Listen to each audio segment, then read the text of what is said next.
നെന്മാറ അളുവശ്ശേരി ഇടവകപ്പള്ളിയിൽ വിശുദ്ധ സെബാസ്റ്റ്യാനോസിന്റെ 70-ാം തിരുനാൾ ആഘോഷിച്ചു. സുൽത്താൻപേട്ട രൂപത വികാർ ജനറൽ റഫറൽ മോൺ മരിയ ജോസഫ് മുഖ്യ കാർമ്മികത്വം വഹിച്ചു.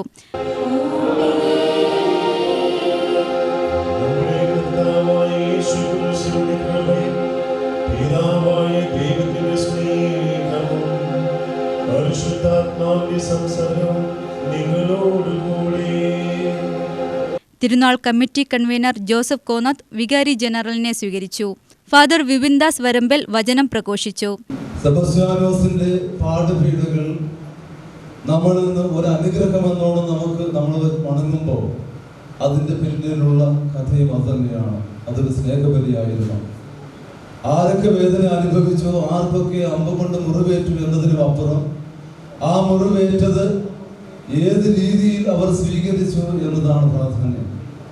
ഇന്ന് വിശുദ്ധ സെബാസ്റ്റ്യാനോസിന്റെ തിരുനാൾ ആഘോഷിക്കുമ്പോൾ അദ്ദേഹം തന്റെ ശരീരത്തിൽ ഏറ്റെടുത്ത മുറിവുകൾ അത് ദൈവസ്നേഹത്തെ പ്രതി ഏറ്റെടുത്തുവെന്ന് പറയുമ്പോൾ ഒരു ഗ്ലാസ് വെള്ളമാണെങ്കിൽ പോലും അത് എൻ്റെ നാമത്തെ പ്രതി നിങ്ങൾ മറ്റുള്ളവർക്ക് കൊടുക്കുമ്പോൾ അതിന് പ്രതിഫലമുണ്ടാകും എന്ന് പറഞ്ഞ ഈശോ തന്നെ പറയുന്നു, എൻ്റെ നാമത്തെ പ്രതി നീ സഹനങ്ങൾ ഏറ്റുവാങ്ങുമ്പോൾ അതിനുള്ള പ്രതിഫലവും വലുത് തന്നെയായിരിക്കും. തുടർന്ന് പ്രദക്ഷിണം നടത്തി. ലാസർ അറയ്ക്കൽ, ലോറൻസ് അറയ്ക്കൽ, ജേക്കബ് മാളിയേക്കൽ, ഡിമെല്ലോ മണ്ണാമുറി, സാജു ചെന്നോത്തുമാലി തുടങ്ങിയവർ പ്രദക്ഷിണത്തിന് നേതൃത്വം നൽകി.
വികാരി വിനോദ് കാൾബെ സമാപന ആശീർവാദം നടത്തി.